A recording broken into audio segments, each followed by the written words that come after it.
She gazed into the black night of the Arizona desert and contemplated how she'd get back to her apartment. In a fast car, she was a good 40 minutes outside of Tucson.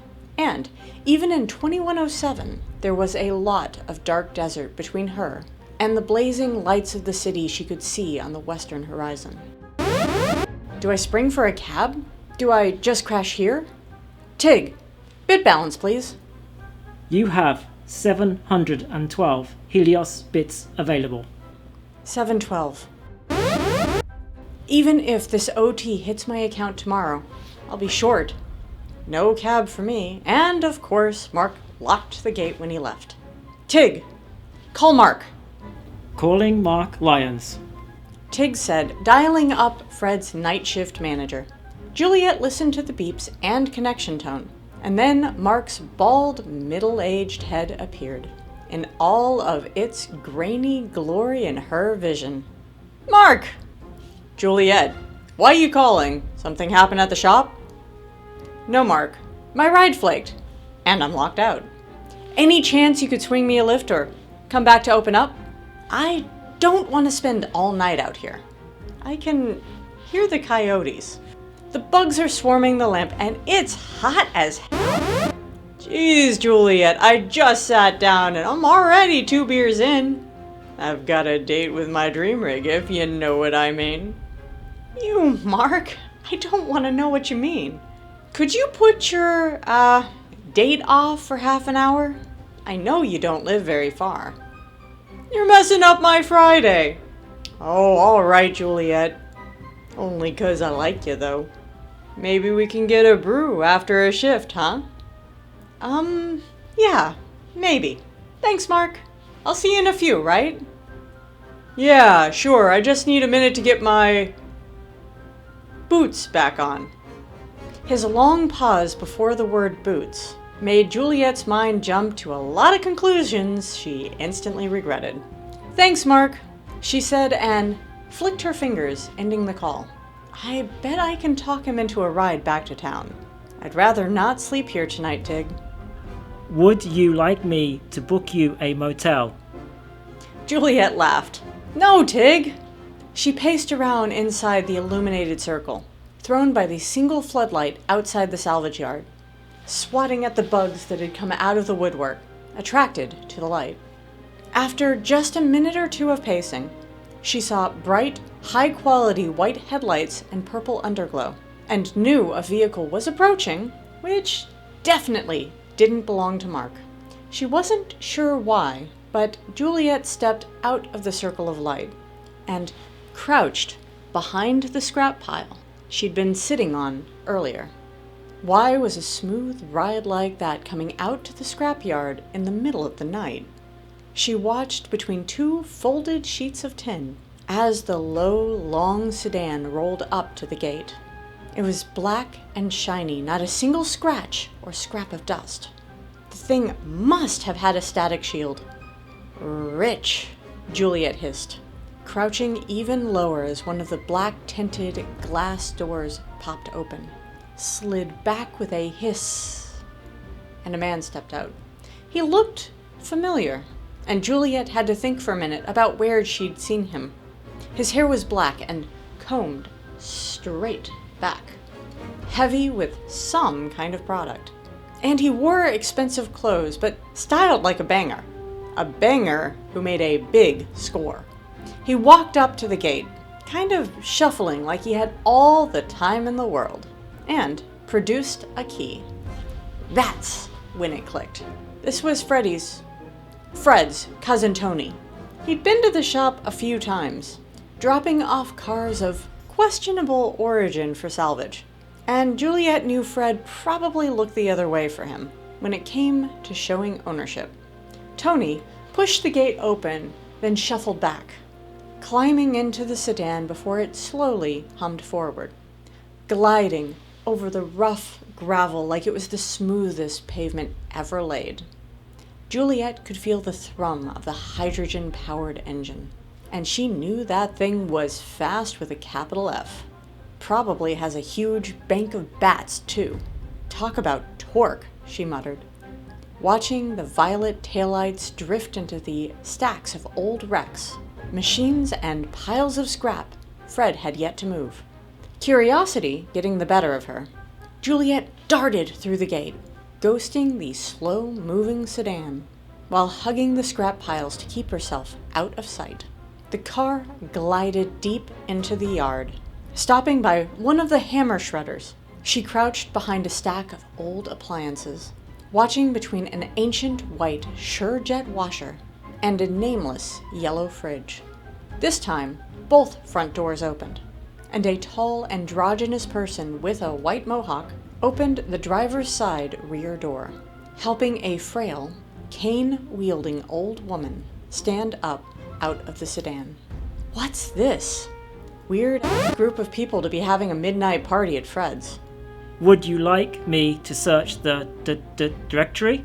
Tig's robotic voice, blaring into her implant, almost sent Juliet into a fit. She gripped the old washer tightly in alarm, her heart racing at his intrusion into her sneaking mindset. "No, Tig! Go to sleep!" she subvocalized. This time, the goofy PAI heard her, and she saw the little ZZZ symbol in her retinal implant, telling her he was offline. "Get him out!" the old woman ordered, moving around the sedan, while stooping over her cane to look at the trunk. She wore an honest-to-goodness veil attached to her maroon-colored hat, and her polyblend dress had matching maroon flowers printed into the silky white fabric. Tony and Mohawk both moved to the trunk. When Tony clicked a button on his fob, causing the trunk to pop open, they both rushed to struggle with whoever was inside. Lots of grunting and cussing from them both ensued, until finally, after a few meaty thwaps, they pulled out a third man and threw him onto the gravel-covered ground at the old lady's feet. The man wore a white jumper with orange stripes down the side. It made Juliet think of an interceptor pilot, or someone from a mental institution, she breathed.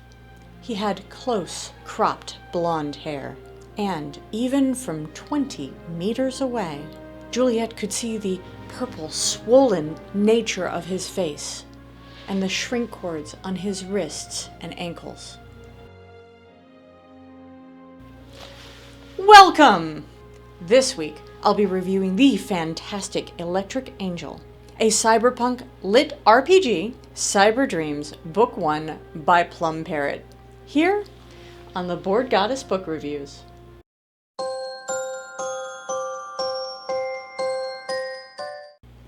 Greetings, my fellow cyberpunk adventurers.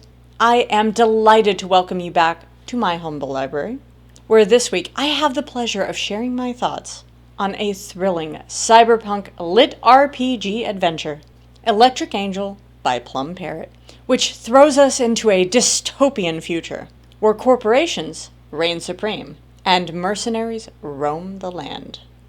Would you like to help the goddess first grow? You can make a huge difference just by sending me a coffee. The link is listed below. Every little bit helps me continue making video book reviews for your enjoyment and entertainment. And when you send that cup of joe, I'll give you a shout out here in one of my reviews. You can also help by sharing your affinity to our little world and encourage others to join us here every Wednesday. Finally, before another moment passes by, thanks to each of you who have become a part of my little gatherings. You make each video worthwhile. For all you newcomers to my channel, allow me to present to you the incredible Mad Max, undisputed champ of the ratings game. Don't let this adorable bundle of fluff fool you. He is no ordinary quacker. He leads a team of brilliant feathered companions who work tirelessly to gather the most accurate and dependable data you can imagine until they compile their impeccable ratings for me to share with you. So stay connected until the end, my friends. Okay, Max, shall we dive headfirst into a dystopian cyberpunk future? Then buckle up your cyber implants and get ready for a wild ride This week's offering contains absolute edge of your seat excitement. Whether you're a fan of cyberpunk stories, or just looking to escape into a frightening glimpse at a future Earth. Today we are going to delve into a LitRPG gem, Electric Angel by Plum Parrot. Before we go further, I should note that this book is intended for mature audiences, specifically older teens and adults, due to cursing and scenes of violence. While these scenes are very important to the story, and incredibly well written by the author, I thought it was important to mention this in case there are sensitive readers. Juliet's life was a constant cycle of survival. Every day she would make her way to the salvage yard, where she tirelessly dismantled discarded items as a scrap welder. Exhausted, she would return to her minuscule room in the towering Helios building, hoping to find solace in her meager existence. Before indulging in her tiny meal of flavored soy sustenance, she would step into her precious Santa spray if she could afford it. Little did she know that her monotonous routine was about to take an unexpected turn. Working overtime she never anticipated, the events that threw her world into a whole new life. With a colossal corporation hot after her head, or rather, what's residing within it, she must acquire fresh expertise, upgrade her chrome, and willingly plunge into treacherous situations, just to maintain a slim lead over those who would gladly erase her from existence. Can she trust her new electric angel? Or will this PAI lead her to an abrupt end? I stumbled upon this gem on Royal Road. If you are a frequent visitor to my channel, you already know that I am a real fangirl. This site is a free bank of unlimited stories of all genres, and a great way to lose yourself for hours in new worlds and characters. It hosts thousands of web novels, short stories, and novellas. Many of the authors are extremely prolific and update consistently, with a few of these tales continuing for years. I've added a link to this story on Royal Road below. There are real jewels to be found within its millions of pages. And if you're a reader like me, it's a great way to lose yourself for hours. I am also a great reader of the LitRPG and Cyberpunk genres. So, this story was right in my wheelhouse. I've covered the definition of LitRPG in other videos, namely Song of the Maiden, Reborn, and Wandering In. Feel free to watch any or all of them to learn more about this intensely interesting genre, especially if you are a fan of role-playing games. Like me. The cyberpunk genre, however, is considerably different. It's really a subgenre of science fiction that takes place in a futuristic setting filled with dystopia and advanced technology. It explores the blend of low-life characters and high-tech advancements, including artificial intelligence and cyberware, against a world overrun by societal collapse and decay. I was hooked from the very first chapter. No, I was hooked from the very first sentence. And within just a few pages, the story took an exhilarating turn, keeping me completely engaged and eager for more. The author's exceptional storytelling skills effortlessly guided me through every twist and turn, and I found myself willingly lost in the journey. Unlike conventional tales of character empowerment, this novel threw me onto an emotional roller coaster, where I could deeply connect to Juliet, the protagonist, and keep me empathetic to each of her challenges. This story has so much to offer that I absolutely love. First of all, the action is both immediate and intense, without feeling forced. Unlike some LitRPG books, I don't have any doubts or questions about any aspect of it. The cast of characters is fantastic, including even the unsavory ones, and there are plenty of them. Surprisingly, some of these seemingly unpleasant individuals turn out to be worth saving in Juliet's eyes, and I found myself nodding in agreement. The tech is just awesome, exceptionally believable, and incredibly unique. The thought-provoking discussions about AI, synths, and various other topics really made me pause and contemplate which stance I'd take in this argument. It forced me to ponder the role of technology in our own society and wonder where our future is headed. Will these questions eventually become a reflection of our reality? It is truly fascinating to think about. The world in which Juliet resides is truly remarkable, albeit in a disheartening and emotionally draining manner. I don't intend to criticize, but rather emphasize that it accurately portrays the world our main character inhabits and must navigate. In numerous aspects, it mirrors our present reality, but in a profoundly distressing manner. It's as if our reality has been cranked up to an extreme level. The author's meticulous attention to detail is evident in every event, as he not only considers what happens next, but also ensures that the personal interactions, economy, and laws all make perfect sense. Overall, I seriously applaud Plum Parrot on such an incredible story, and I can't wait for more. This is another hard one for me to find fault within any of its pages. I will admit I found myself somewhat frustrated by Juliet's overt, almost naive trust in people from the start, as well as in the way she tended to overlook when others were taking advantage of her. I would love to see this amazing character develop a powerful inner strength and a more cautious outlook on humanity in future novels. Some connoisseurs may argue that this book is less LitRPG than Cyberpunk, but I will not quibble about the standards of the genre, as it was to me a wonderful book, which transported me to another, yet much too familiar, Earth in the 22nd century.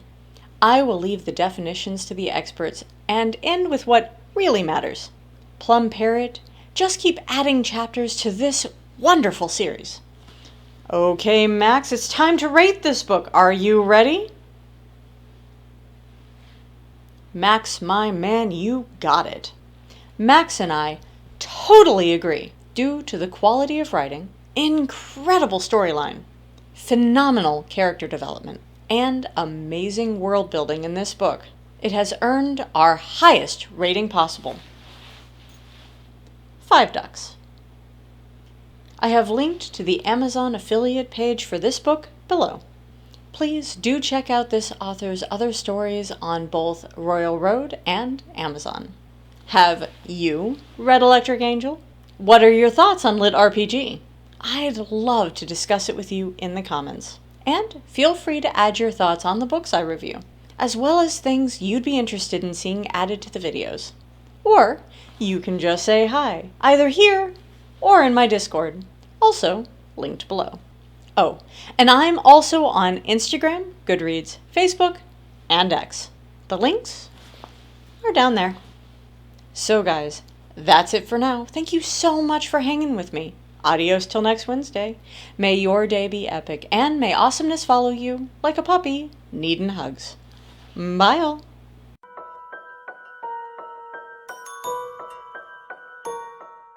And Juliet had to think... Sorry, it's funny.